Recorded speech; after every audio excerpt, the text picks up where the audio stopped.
Afghanistan, A History from 1260 to the Present by Jonathan L. Lee.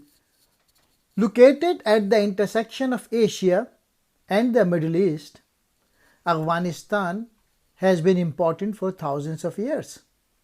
Its ancient trade routes and strategic position between India, Inner Asia, China, Persia, and beyond has meant the region has been subject to frequent invasions. This book helps us to understand the connections between past and present in contemporary Afghanistan.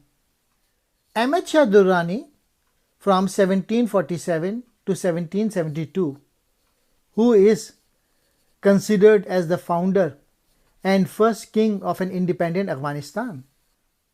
The conventional narrative tells how Ahmad Shah came to prominence as a young and talented commander of a Pashtun detachment in the army of a Persian king Nadir Shah. Ahmad Shah seized the opportunity offered by the assassination of Nadir Shah in 1747 to carve out a Pashtun empire independent of Mughals and Persians, who had dominated the Afghan regions before them. In many ways, the country is as bloody and unstable today as it was during the 13th century. Ethnically, Afghanistan has never been cohesive, and the size and percentage of the country's group has long been a source of contention and political manipulation. There are the Persians, Russians, and any number of neighbors who, at one time or another, laid claim to it. Using trade as a rationale, the British invaded Afghanistan early in the 19th century by way of India, which they occupied, and enjoyed what appeared to be the victory. After that, the realities of the region brought them to massacre and humiliation. Here is the poem on the 6th chapter, The Death of the Great Experiment, by A.E. Houseman. Far and near and low and louder, on the roads of earth go by, there two friends and food for powder, soldier marching all to die. On their way out of Afghanistan, 4,500 British and Indian troops set out for Jalalabad with over 11,000 camp followers. A week later, only 20 officers and 45 men remained. The rest were picked off, either killed outright or captured to face horrible deaths. Later in the century, the British tried again and failed again to establish a stronghold in Afghanistan.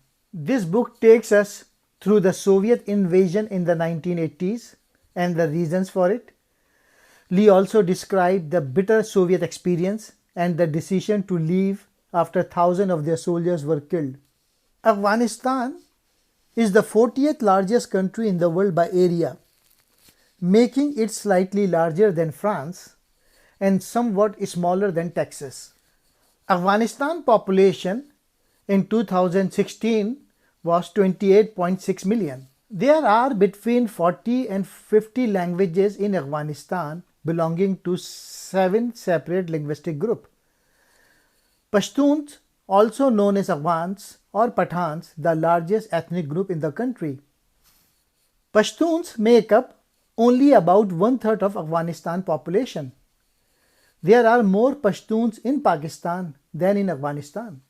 The Herat region is strongly influenced by its historic, cultural and political ties with Iran. Afghanistan could equally be called the highway of commerce for the region. Most Afghans are deeply religious and adhere to the beliefs and practices of Islam.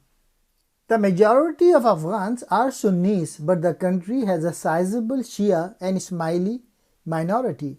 Despite the historic presence of Zoroastrians, Buddhists, Jews, Christians and Hindus, Afghanistan today has only a tiny minority of non-Muslim citizens. Afghanistan emerged from the collapse of 3 great empires. Its history is a troubled one, with a struggle for identity, stability, and good governance. The jury is still out as to whether Afghanistan in its present form will survive.